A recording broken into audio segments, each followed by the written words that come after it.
Alexandre Cormon vous présente le podcast Écris ta légende. Le podcast qui vous permet de libérer votre puissance intérieure, vaincre vos fausses croyances et atteindre tous vos objectifs.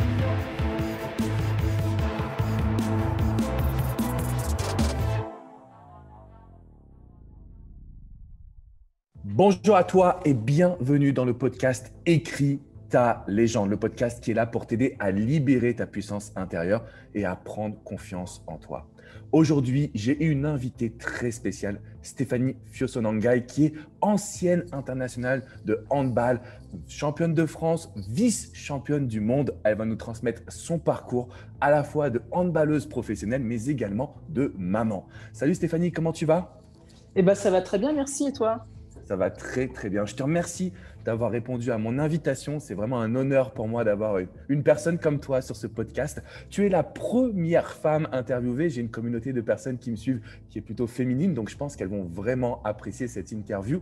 Avant de parler de ton parcours professionnel, j'aimerais bien m'intéresser à toi. Est-ce que tu peux nous présenter un petit peu qui tu es et ce qui t'a amené aussi à devenir handballeuse professionnelle? Si on commence un petit peu par toi, qui tu es? Alors, je m'appelle Stéphanie Fiosonangai, j'ai 39 ans, je suis maman de deux filles qui sont adorables, elles ont 7 et 9 ans, ancienne sportive de haut niveau, et aujourd'hui je suis commerciale dans l'automobile, dans la location plus exactement. Ce qui m'a amenée au handball, c'est vraiment, ça s'est fait par hasard. Enfin, c'est ce que je pensais jusqu'à il y a quelques années. Je vais t'expliquer pourquoi. Je suis originaire de Chenôve, quartier populaire de Dijon. À l'école, j'étais en CE2, si je ne me trompe pas. CE2, oui, enfin CM2, pardon. On m'a proposé de faire un essai en fait handball, dans le gymnase du quartier. J'ai accepté avec plusieurs copines, ça m'a plu et j'étais plutôt douée, pardon. Donc j'ai percé dans ce sport. En fait, tout est arrivé en fait rapidement. Oui. Quand tu dis que tu as percé dans ce sport, que tu étais plutôt douée, est-ce qu'il y a eu des moments où ta famille, par exemple, alors on a déjà eu ton frère sur le podcast, c'est lui qui a gentiment accepté de nous faire une introduction. Donc, est-ce que tes parents, ils ont accepté finalement que tu fasses du handball? Est-ce que c'était bien perçu? La famille, généralement, c'est un peu un obstacle où on nous dit plutôt concentre-toi sur les études. Toi, de ton côté, comment ça s'est passé? Non, justement, alors moi, mes parents ont été assez cool, si je puis dire. C'était pas facile tous les jours. J'ai vu ma mère trimer et ma mère aussi a vu ses enfants euh, s'éclater en fait en dehors de la maison. Mes frères avec la danse et moi le handball, ça n'a jamais été un frein. Même que par moments je délaissais un peu l'école parce que j'étais pas très scolaire. C'était surtout les grands frères qui allaient faire un petit rappel à l'ordre, mais j'ai pas eu de contraintes de ce côté-là. D'accord. Et donc, tu nous disais que c'est arrivé par hasard, mais pas vraiment un hasard. Est-ce que tu peux nous dire un petit peu ce qui s'est passé? Alors en fait, il y a 2 ans, je suis allée à l'enterrement de la mère d'un de mes anciens entraîneurs.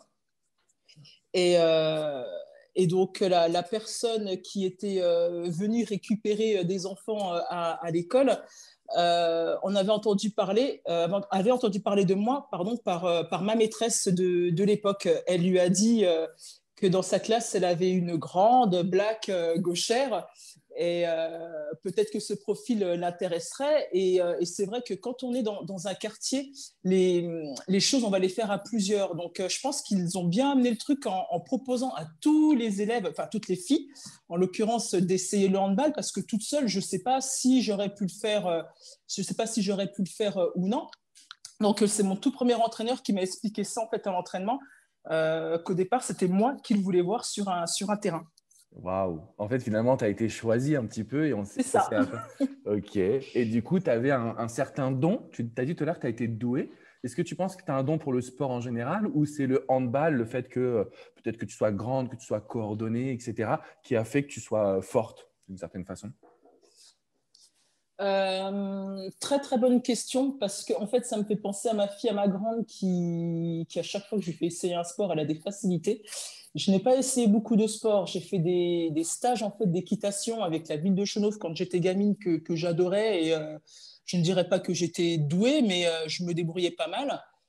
J'ai fait 1 an de basket.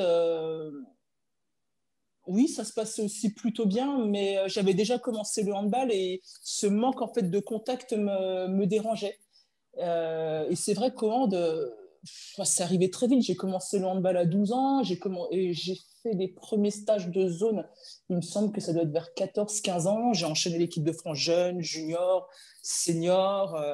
Je suis partie à l'âge de 17 ans à Besançon pour intégrer une équipe en fait pro féminine. Avec qui tu as eu une très belle carrière. J'ai Tout vu à fait. ça, c'est vraiment une grosse carrière, pas mal de médailles, pas mal de titres de champion de France. Je ne savais pas que Besançon était si fort. Je pense qu'à l'époque, on parlait beaucoup de Metz, si je ne me trompe pas, pour le handball féminin. Et Alors, vas-y, juste. oui, alors à l'époque, on parlait beaucoup de Metz et Besançon. En fait, D'accord, ok, je voilà, suis désolé. Non, pas de souci, mais c'est vrai que Metz a remporté quand même plus de titres niveau français, en tout cas à l'époque. Mais voilà, c'était toujours la première et la deuxième place se jouaient toujours entre ces deux clubs. Et Besançon, en fait, on est le seul club, donc la saison 2002-2003 à avoir raflé 4 titres, donc champion de France, vainqueur de la Coupe de France, Coupe de la Ligue et champion d'Europe de la Coupe des Coupes, qui est la deuxième Coupe d'Europe. Alors, tu vois, j'aimerais te poser une petite question parce que pour arriver à ce niveau-là, je suppose que ça demande beaucoup de sacrifices, d'entraînement. Qu'est-ce que tu penses des personnes qui vont dire que devenir sportif de haut niveau, c'est un peu bébête? Par exemple, les footballeurs, c'est courir derrière la balle et puis au handball, c'est juste jeter la balle dans une cage, quoi. Est-ce que tu peux nous dire quelle est toi ta vision du sport de haut niveau et d'un point de vue vraiment, je dirais, méticuleux, peut-être sacrifice, quoi? Oui, c'est clairement un sacrifice, surtout quand on est jeune. J'allais à l'école avec mes camarades de classe. Les camarades de classe, après l'école, ils avaient juste à faire leurs devoirs et puis après, ben, voilà, faire leur activité. Moi, j'étais professionnelle du moment que je suis partie à Besançon. J'avais des entraînements tous les jours, voire 2 fois par jour. Donc en fait, une journée se termine à l'école, une autre commence avec les entraînements, les séances de vidéo, musculation, etc. Les vacances scolaires, comme j'étais en équipe de France, j'ai intégré l'équipe de France tôt, les vacances scolaires, ça permet de faire des stages nationaux. Donc, on a un rythme soutenu et on met entre guillemets, notre jeunesse de côté, ce que je ne regrette pas parce que j'ai vécu une expérience extraordinaire et ce sport m'a permis de voyager dans plusieurs pays. Mais c'est vrai qu'on ne voit pas tous les efforts qu'il faut faire à côté, enfin qu'il faut faire en fait.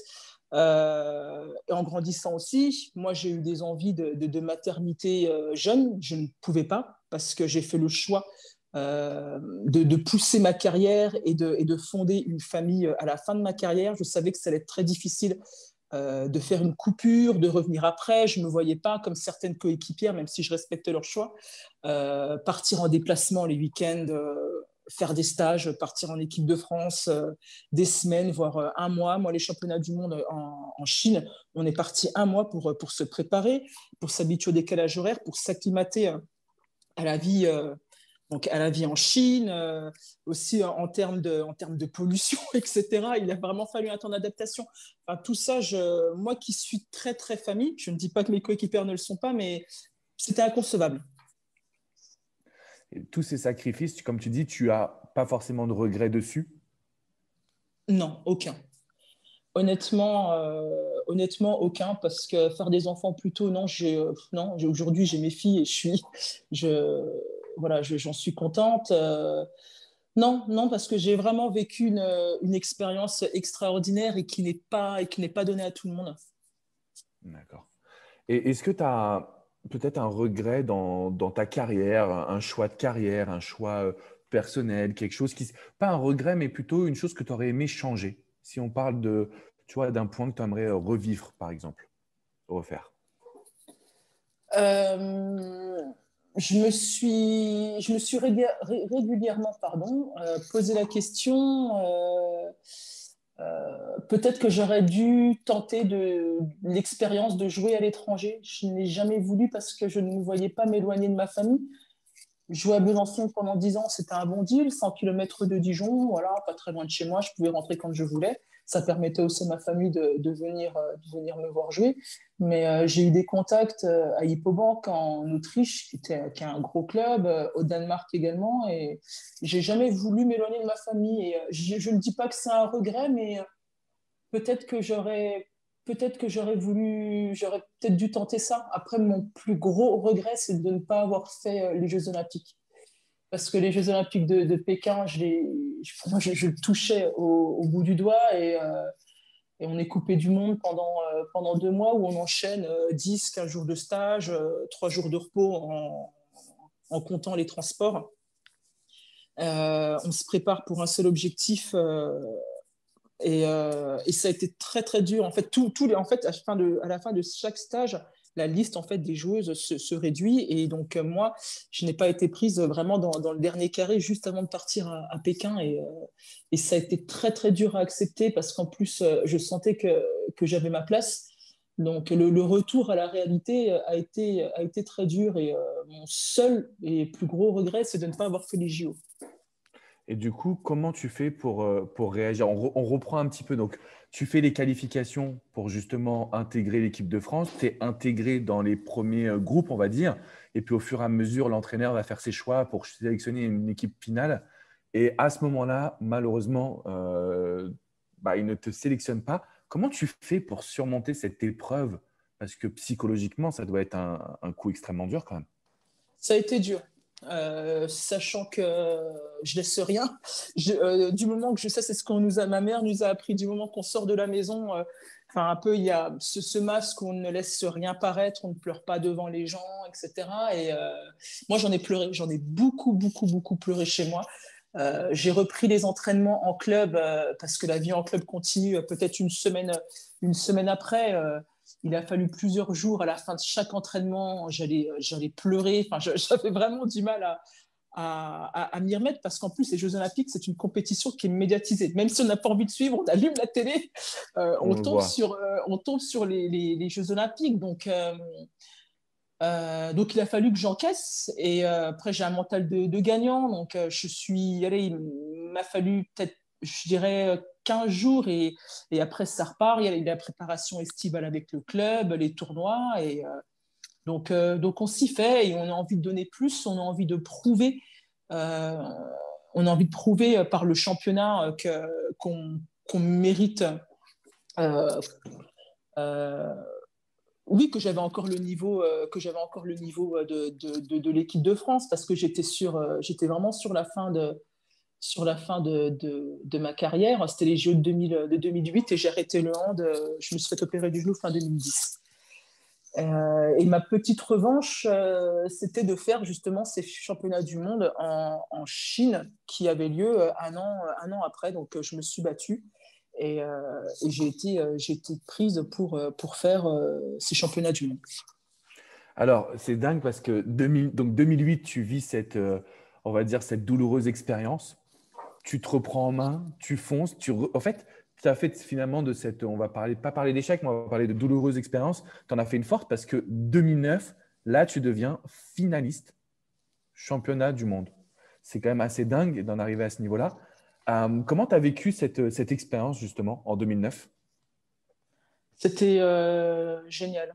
On a eu un groupe, on était vraiment un groupe soudé au top et je pense qu'à cette époque-là, on ne pariait pas cher pour nous. Il y avait c'était la fin d'un cycle, donc des arrêts, des joueuses enceintes.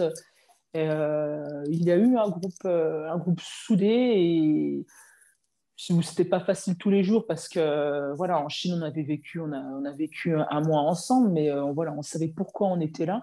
On se rendait pas trop compte de l'ampleur que ça prenait en France. C'est nos familles, nos amis qui nous disaient mais vous passez sur TF1, on parle de vous, vous êtes en finale, etc. Donc vraiment une belle expérience humaine et justement après ça, voilà, je savais, de toute façon mon corps commençait déjà à dire stop et je savais que je pouvais arrêter peut-être quelques mois, un an après, qu'au final, j'ai eu une belle carrière. Je ne me voyais pas pousser pousser encore plus et retenter les JO. C'était Londres, si je ne me trompe pas, ceux d'après, sachant qu'il y avait la jeune pousse derrière. Ouais, je comprends. Et du coup, comment on se remet? Tu arrives en finale. Est-ce que pour toi, c'est un échec? Pour toi, c'est déjà très bien. Comment tu vois en fait cette situation d'une finale perdue? Comment on arrive à s'en remettre, tu vois? Comment on arrive à se dire la vie continue ou on va faire mieux la prochaine fois ou alors j'ai fini ma carrière et franchement, c'était une belle note. Comment ça s'est passé pour toi? Ah, mais nous ce jour-là, quoi qu'il arrive, on n'avait rien perdu, hein. Donc, même si le match, oui, on a perdu contre la Russie et qu'on aurait pu être championne du monde, mais voilà, cette finale, c'était vraiment que du bonus. Et à la fin du match, on était juste toutes heureuses de notre parcours. On rentre en France, donc on nous explique qu'à l'arrivée en France, on ne pourra pas rentrer de suite chez nous, qu'on allait être reçu par Ramayad, qui était la ministre des Sports à l'époque. Et il y avait un tel engouement autour et j'ai vraiment l'impression que le handball féminin a pris un tournant à partir de cette compétition. Avant ça, il n'y avait pas forcément la renommée qu'on y voit aujourd'hui dans les deux équipes de France, d'ailleurs masculine, féminine. Mais pour l'équipe féminine, il n'y avait pas forcément eu de grands titres ou de grands parcours comme celui que vous aviez effectué. Exactement. On parlait beaucoup Wow. du handball masculin. Euh, il y a eu les championnats du monde 2003, si je ne me trompe pas, où l'équipe de France féminine termine championne du monde. Euh, mais je trouve qu'après ça, l'engouement est vite redescendu. Euh, Moins médiatisé aussi également. Euh, Malheureusement, le sport, à part le foot, le foot, le sport en général et le sport notamment féminin n'est pas assez médiatisé. Et je vois à partir de ces championnats du monde, des matchs de hand de championnat ont commencé à passer sur Bein ou SFR Sport, etc. Donc, il y a eu plus de médiatisation en tout cas. Génial, génial. Merci de nous partager franchement ce beau parcours, cette force de Merci. caractère. J'imagine que ça a été beaucoup de sacrifices, beaucoup d'entraînement, comme tu le disais. Et on ne se rend pas compte que de remettre un peu sur sa famille, ses potes de côté, de vraiment être focus dans le milieu du sport, ce n'est pas toujours évident. Comment tu as vécu la transition? Tu nous parles d'une blessure. Est-ce que ça a été une transition voulue? Est-ce que ça a été forcé? Comment tu vis la transition, on va dire, de sportif de haut niveau à une femme, entre guillemets, un peu plus avec une vie normale, quoi? Alors, moi, ça a été voulu. Je commençais vraiment à saturer. Mon corps disait stop. Le chirurgien traumato que j'avais vu à l'époque par rapport à mes genoux, qui me suivait. Ça faisait 2 ans qu'il me disait en fait d'arrêter, que je tirais sur la corde. On essayait des alternatives pour que je puisse continuer parce que ça avait été mon choix. Mais au final, je me rappelle que la dernière année, ça devenait une souffrance le matin au réveil. J'avais mal, sachant qu'en plus, mon ex-mari, qui est dans le sport également, il est entraîneur de basket, était parti dans le Nord la dernière année. Donc on ne se voyait plus beaucoup. J'avais aussi envie d'être mère. Donc, je me suis fait opérer du genou. Je me suis fait opérer du genou en décembre 2010 et j'ai pas repris. J'ai pas repris, sachant qu'en plus j'avais fait une fausse couche derrière, qui a été une douloureuse expérience. Donc voilà, j'étais en contrat jusque fin juin, pardon, jusque fin juin 2011. Après l'opération, j'ai dit stop, j'en pouvais plus. Je saturais vraiment. Donc la transition, dans mon malheur, je fais une fausse couche, je tombe enceinte 3 mois après, donc on n'a pas le temps de faire le deuil de sa carrière parce qu'on a un être qui est en train de grandir en nous.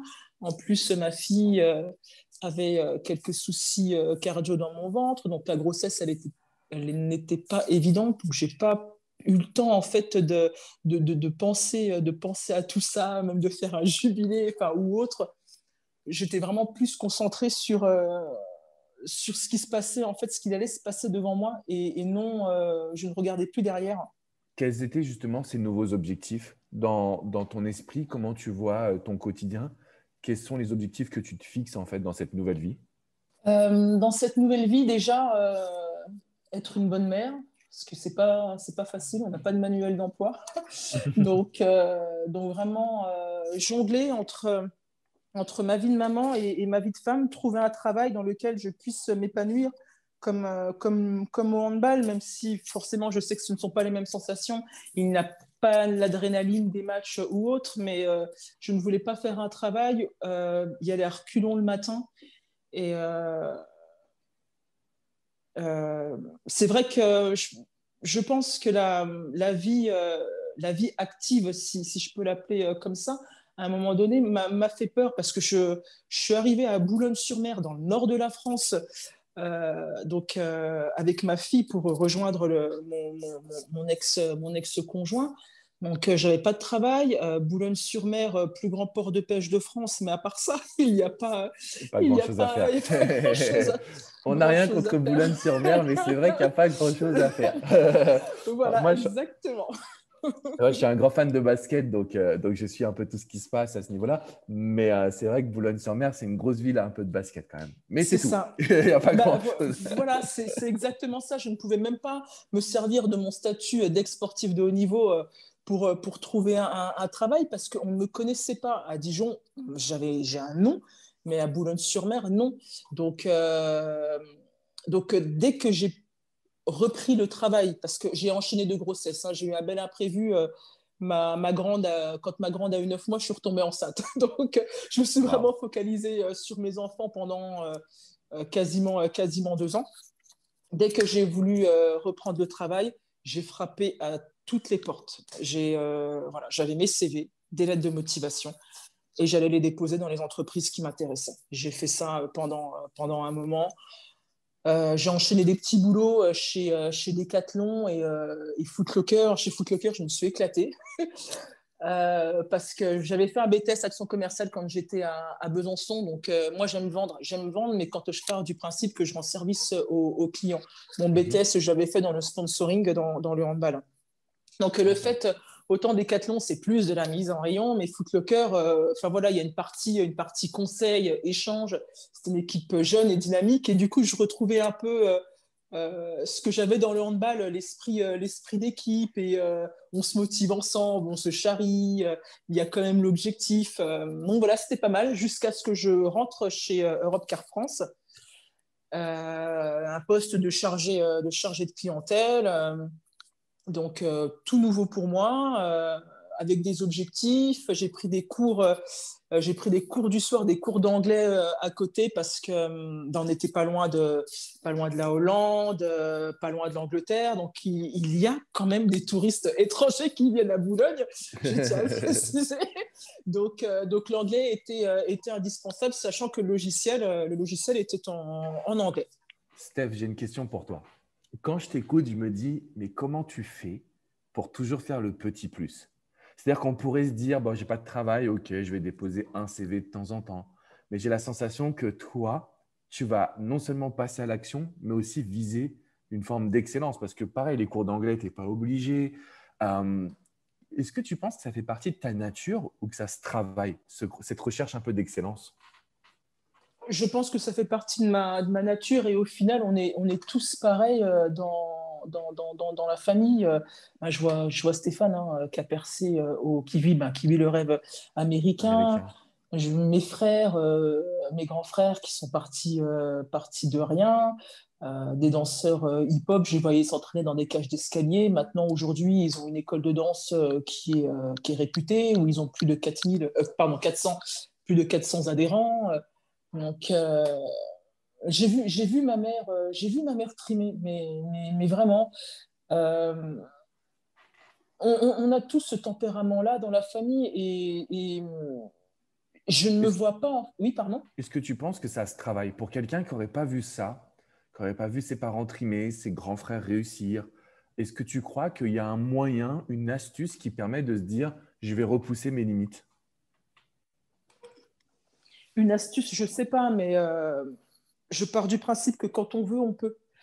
Il ne faut pas se donner des excuses. Il faut toujours, dans la vie, se fixer des objectifs.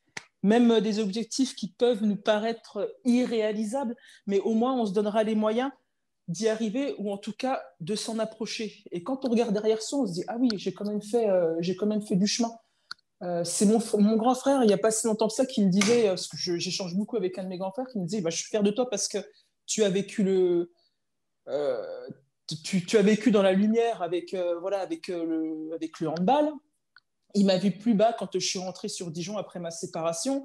J'avais pas de travail, j'avais pas de logement, j'étais avec mes filles et je me suis donné les moyens de rebondir. Et euh, la vie est pas simple. Donc, si on passe son temps soit à se plaindre ou ne pas essayer des choses qu'on voudrait faire, ben, on n'arrive à rien et on vit avec des regrets. Et il ne faut pas vivre avec des regrets parce que la vie, elle est courte et elle passe vite. C'est tellement puissant ce que tu nous transmets et je pense que c'est un beau message à la fois d'espoir mais aussi de force parce que c'est vrai. Et moi, ce que je retiens, c'est qu'on ne regarde pas suffisamment le passé ou alors on le regarde que d'une manière négative. Ah, j'ai pas fait ci, ah, j'ai pas fait ça. Mais quand on regarde tout ce qu'on a accompli, généralement, chacun d'entre nous, on a accompli des choses vraiment extraordinaires. Tout à fait. J'aimerais revenir, si tu l'acceptes, sur on va dire l'aspect un peu plus sentimental. Mhm. Parce que j'ai beaucoup, beaucoup de femmes qui me suivent, qui sont mamans solo, qui vivent des séparations, qui aussi veulent exister, qui ont tout donné pour leurs enfants, tout donné pour leur famille, pour leurs parents, et qui n'ont pas la sensation d'avoir vécu pour elles. Comment toi, tu as vécu, on va commencer par le passé, tu nous as dit que tu as eu une séparation douloureuse. Comment tu as réussi à la surmonter? Et puis, si tu peux nous toucher 2 mots un petit peu sur la vie sentimentale, la vie de maman solo aussi, ce que c'est pour toi. D'accord. Alors, elle n'a pas. Alors, la séparation a été douloureuse pour moi parce que c'est moi qui ai pris la décision. Et j'ai beaucoup culpabilisé parce que j'avais l'impression, je séparais ma famille. Le père de mes enfants, avec qui je m'entends très bien, je l'ai poussé à continuer sa carrière. Je savais très bien qu'en revenant sur Dijon, il ne me suivrait pas, mais je l'ai poussé à continuer, à s'épanouir dans le sport et à ne pas pardon, se faire de soucis, parce qu'on fera tout pour que ces enfants, nos enfants, ils puissent les voir le plus souvent possible, ne pas avoir de colère, ne pas avoir de déchirement. Donc, je suis rentrée sur Dijon, donc j'ai quitté Europcar. Ben, je me suis retrouvée sans travail. Mon grand frère m'a hébergée le temps que je retrouve quelque chose. Et psychologiquement, j'étais pas bien. J'étais pas bien. J'ai accepté un boulot, je pense un peu trop vite parce que c'était un CDI. Je faisais des horaires à rallonge. J'avais Mhm. l'impression de ne pas voir mes filles euh, pendant je dirais, pendant une grosse année, je me suis sacrifiée en tant que femme. Pour moi, il était inconcevable que je prenne du temps pour moi. Je voulais vraiment m'assurer que mes filles aillent bien. Mon entourage me disait de sortir, de prendre du temps, de retrouver des amis, mais je n'y arrivais pas. Et jusqu'au jour où je me suis dit, si je veux que mes enfants soient bien, je dois être bien. Donc, j'ai pas honte de le dire aujourd'hui. J'ai fait une psychanalyse. J'ai vu un psychiatre pendant quelques mois où on a beaucoup échangé sur mon passé, sur mon enfance. Comment dire, j'avais besoin de discuter en fait avec une personne et qui soit extérieure de ma famille, dire des choses profondes pour m'aider un peu plus à avancer. Donc ça m'a fait du bien. J'ai commencé à penser à moi en tant que femme, mais plus l'aspect sortie, aller boire un verre en ville avec mes amis, faire des restaurants, surtout faire garder mes enfants. Même si les grands-parents sont disponibles, qui s'en occupent très très bien, au début pour moi c'était très très dur. J'avais l'impression je culpabilisais en fait. Ouais, de Donc, laisser les enfants un peu tout seuls, quoi, finalement. c'est ça, c'est exactement ça. Et c'est mes filles justement qui me disaient, qui sont très intelligentes, qui me disaient de sortir, de voir des amis. À chaque fois qu'elles allaient chez leur papa, surtout ma dernière qui est une vraie éponge, me demandait avec qui j'étais. Elle s'assurait que je ne sois pas seule, que je vois du monde et Hmm. je me suis dit, mais il faut que il faut que je vois du monde. Mes enfants étaient contents. Donc si un soir dans la semaine, voilà, j'ai envie de me faire un cinéma, j'ai envie de retrouver des amis, je les fais garder, mes enfants sont contents et moi ça me fait du bien de sortir du rôle de maman. Waouh. Donc aujourd'hui, mère célibataire, c'est une vie speed. Je ne dirais pas le contraire, mais c'est une question en fait d'organisation. J'ai un appartement qui est proche de l'école de mes enfants, qui est proche de ma mère, de mes beaux-parents, comme mes beaux-parents sont dijonnais. Euh, voilà, c'est proche de mon travail. Ça me permet déjà d'avoir en fait une organisation entre l'école, leur activité sportive, parce alors mes filles font du hand également et de la danse. Je sollicite beaucoup ma famille en fait autour de moi pour m'épauler si besoin. Et dès que mes enfants vont chez le papa, ça me permet de souffler, ça me permet de voir mes amis. Mais je le fais également quand elles sont là, pas tous les soirs, c'est une certitude, mais de temps en temps, si je sens que j'ai besoin de décompresser, je le fais. C'est ce qui est important et l'erreur à ne pas faire. Il faut penser à soi, il faut décompresser, ne pas culpabiliser si un soir on a envie de faire garder ses enfants parce qu'on a envie de sortir, parce qu'on a envie de se retrouver en tant que femme et ne plus être seulement une maman. Et est-ce que, alors tu n'es pas obligé de répondre, mais c'est une question un peu portée sur la vie sentimentale. Est-ce que tu t'autorises à rencontrer d'autres hommes? Est-ce que tu penses que tu as soigné un petit peu la blessure de la séparation? Ou pour toi, tu te vois bien seule et rester seule? Question difficile. Alors la rupture, elle est soignée depuis très longtemps. C'est juste qu'aujourd'hui, je suis célibataire, j'ai fait des rencontres, mais aujourd'hui, je n'ai pas trouvé la personne qui me convenait et je pars du principe que je n'ai pas envie de me caser pour combler une solitude. J'ai vraiment envie de rencontrer la bonne personne, former une équipe et être l'un pour l'autre. Par moments, c'est difficile. Je me dis que peut-être que je suis trop exigeante, que j'en demande trop, mais voilà, être avec une personne pour être avec une personne, c'est aller droit dans le mur. J'ai la garde exclusive de mes enfants, comme mon ex-mari ne vit pas sur Dijon. Donc, je ne peux pas me permettre d'être avec une personne dont la relation est bancale et je ne suis pas sûre. Au fond de moi, je suis convaincue que cette personne arrivera un jour, mais voilà, ça fait 4 ans et demi que je suis célibataire et plus le temps passe et plus je me dis c'est compliqué. Déjà, c'est compliqué quand on redécouvre le célibat d'avoir confiance aux hommes, enfin, après à l'être humain de manière générale. Et, j'ai peut-être fait l'erreur également de passer par des sites style Adopt, où j'ai l'impression que c'est plus un marché. Et ce qui manque aujourd'hui, c'est de rencontrer des personnes d'avoir un coup de cœur pour une personne dans la vie de tous les jours, dans le réel. Mais j'y crois. Je ne veux pas rester...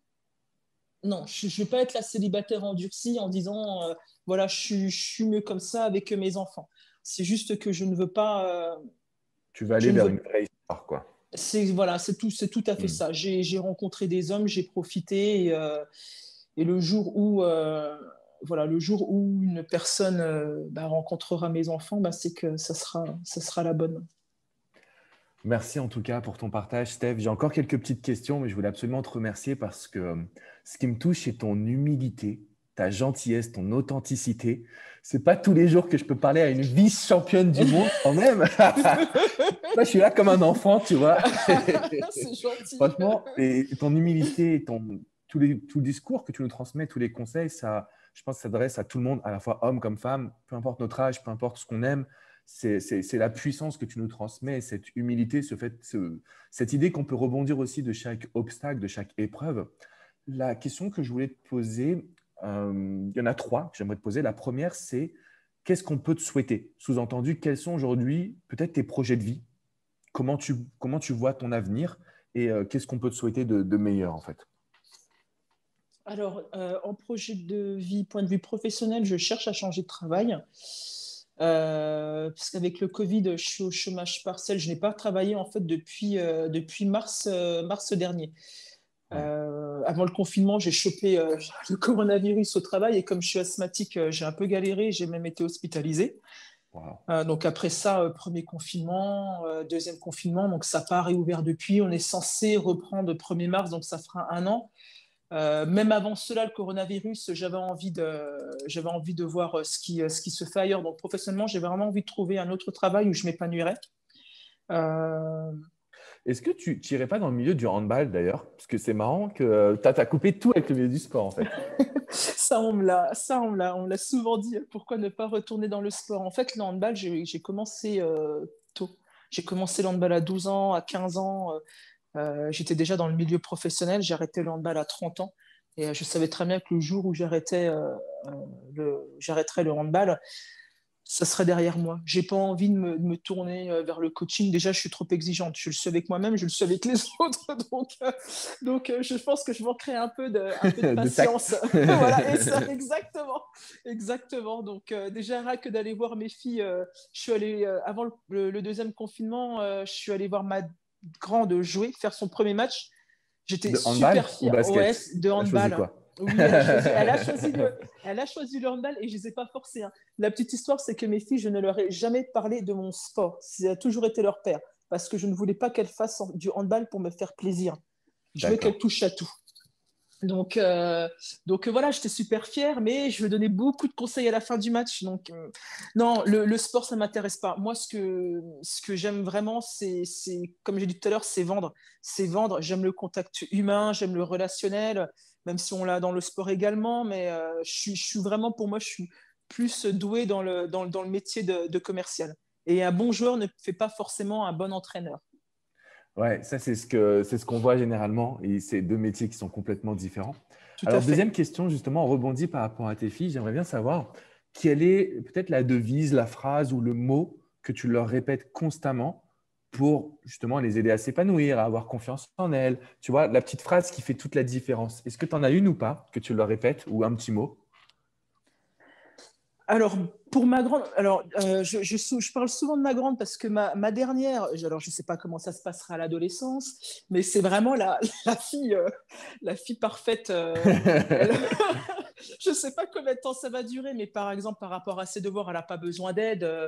Là, son maître a convoqué tous les parents pour faire un bilan. Moi, il m'a dit clairement que c'était pas la peine. Que tout était parfait. Elle est très active à la maison. Maman, ça va. T'as pas mal, parce que j'ai des problèmes de dos. T'as pas mal au dos. Est-ce que tu veux que je t'aide à faire à manger, etc. Elle a que 7 ans. Voilà. Ma grande qui a 9 ans. Tu peux me la prêter un petit peu ou pas? Je la garde. Si à l'adolescence ça va plus, ok, je veux bien. Que ma grande, elle a déjà un petit côté, elle a un petit côté tête en l'air et elle n'osera pas faire les choses ou dire les choses de peur de se tromper ou de se disputer. Donc je la pousse en fait, je la pousse à avoir confiance en elle et à essayer, mais vraiment. Parce que je lui dis qu'elle a le droit de se tromper, mais qu'il faut qu'elle essaie les choses et quand elle n'y arrive pas, que ce n'est pas grave, mais qu'il faut le dire. C'est surtout par rapport à l'école que le plus grave, c'est de ne pas le dire et de ne pas savoir. Donc aujourd'hui, elle est devenue elle est de plus en plus curieuse.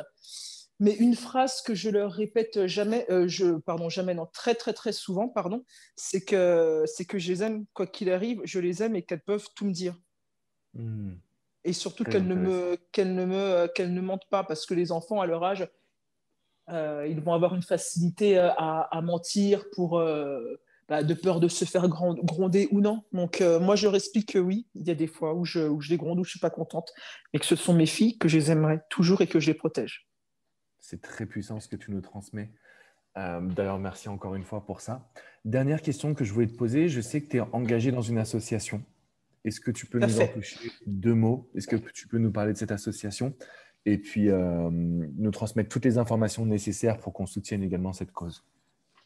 Alors, c'est l'association Jumps, donc, qui est présidée par Karine Montrésor, une femme qui a énormément d'énergie. Elle m'a demandé d'être la marraine de son association.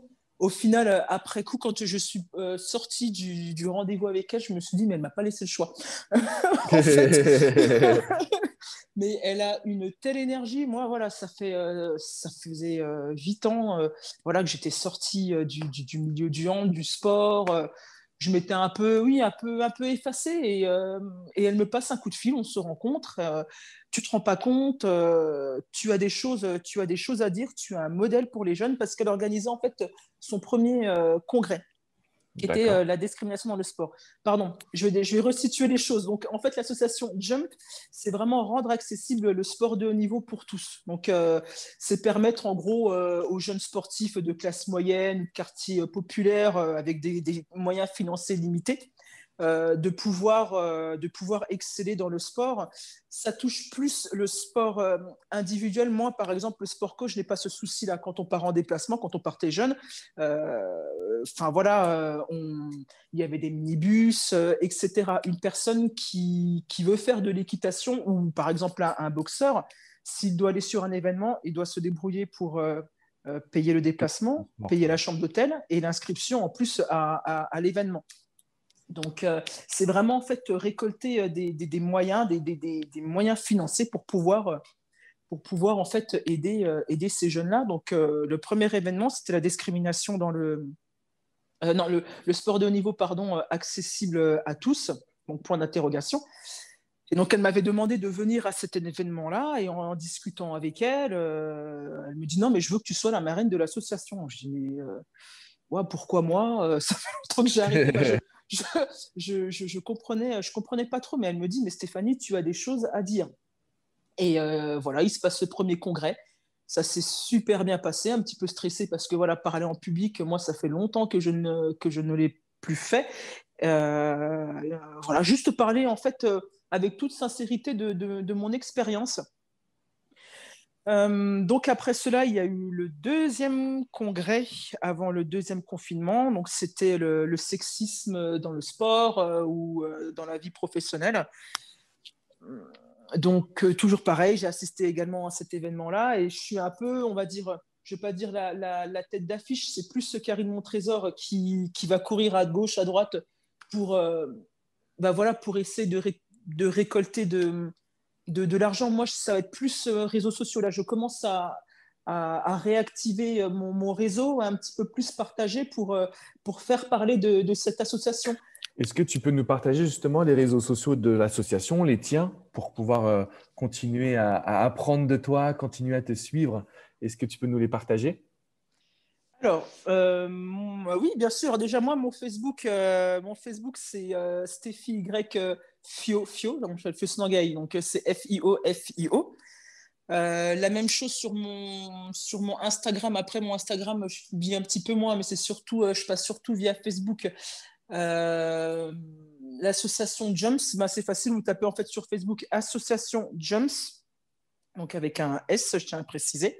Donc c'est JUMPS, c'est ça? Voilà, c'est ça. JUMPS. Voilà, tout à fait. Donc, on utilise vraiment ces moyens-là pour se faire connaître. Après, l'activité de Karine est beaucoup plus complexe. Mais moi, c'est vraiment passé par cet outil-là. La semaine dernière, j'ai eu une page dans le bien public, donc c'est le journal de Dijon. J'ai parlé de cet assaut. J'ai été invité à France Bleu Bourgogne la semaine dernière également pour parler du racisme dans le sport et j'ai parlé de mon expérience. J'étais invité également avec Karine Montrésor et on en profite pour parler de l'assaut.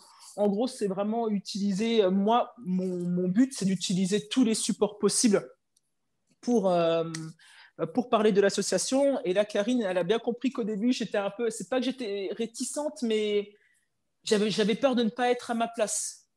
Un peu timide? Oui, voilà, c'est ça. C'est exactement ça, timide. Moi, franchement, parler en public, c'est pas un exercice facile. Après un match de hand, quand on était interviewé ou même invité sur des plateaux, ça me dérangeait pas parce que je parlais en fait je parlais de mon métier. Et je pense que pendant un moment, par rapport à cette association, je me suis dit, mais je ne pense pas avoir grand-chose à dire. Si, en fait, si j'ai des choses à dire. Et Karine va régulièrement à Paris par rapport à l'association. Et une fois que le confinement sera terminé, là, ça y est, la machine, elle est lancée et on va faire des choses ensemble. Donc, c'est tout ça, je jonglais entre ma vie de maman, le travail, l'association. Mais ça se passe bien. C'est ça, c'est sûr. C'est génial. Donc, voilà. Merci pour tout ça. Je vais partager bien évidemment les liens aussi à la communauté pour qu'on puisse rejoindre l'association à la fois sur Facebook, sur Instagram également au niveau de ton compte. Ok. N'hésitez pas les amis à vraiment prendre toutes les informations, continuer à apprendre de Steph parce que j'ai trouvé que ton partage était vraiment très puissant. Donc un énorme merci à toi Stéphanie d'avoir partagé ce moment avec nous. Et écoute, on te souhaite le meilleur, on te souhaite de trouver peut-être un nouveau job dans lequel tu vas t'épanouir à fond et puis surtout de faire en sorte que cette association grandisse et continue d'apporter une bonne cause dans le milieu du sport. Quel dernier mot tu voudrais donner à toutes les personnes qui nous écoutent, qui se disent « Ah, mais peut-être que moi, j'y arriverai pas », tu vois, qui ont un peu des peurs, qui se disent « Ah », qui se dévalorisent, tiens. Le mot de la fin, ce serait quoi pour toutes les personnes qui se dévalorisent? De persévérer. On a tous nos qualités et nos défauts. La vie, elle est déjà pas facile, donc ne pas se mettre soi-même des bâtons dans les roues. Oui, c'est ça, pardon, je suis en train de... Oui, c'est ça, des bâtons des bâtons dans les roues. Essayez, essayez, essayez, essayez. Franchement, j'ai rien d'autre à dire à part ça. Les regrets qu'on peut avoir, c'est de ne pas avoir essayé ou de tenter les choses. Donc, manque de confiance en soi, je pense qu'on l'a tous à un certain niveau. Euh, quand on me voit quand on me voit dans la vie de tous les jours, sur mon lieu de travail, on me dit que je suis quelqu'un qui a l'air sûr de soi, etc. Alors que pas du tout, j'ai des craintes en permanence. Mais si on ne fait pas les choses, on n'avance pas et on a énormément de regrets. Voilà. Excellent, excellent. Bah, merci encore une fois, Steph. Les amis, je vous rappelle que vous devez soutenir l'association Jumps, Jumps, que l'on peut retrouver notamment sur Facebook. N'oubliez pas également de mettre 5 petites étoiles à ce podcast, un petit commentaire positif. Si vous avez des questions, des besoins, continuez de nous écrire. On est à fond avec toute l'équipe derrière vous. On vous souhaite vraiment le meilleur. Prenez bien soin de vous. C'est le moment d'écrire sa légende. Et encore une fois, merci à toi, Steph. Merci à toi également pour l'invitation. Ciao, ciao les amis.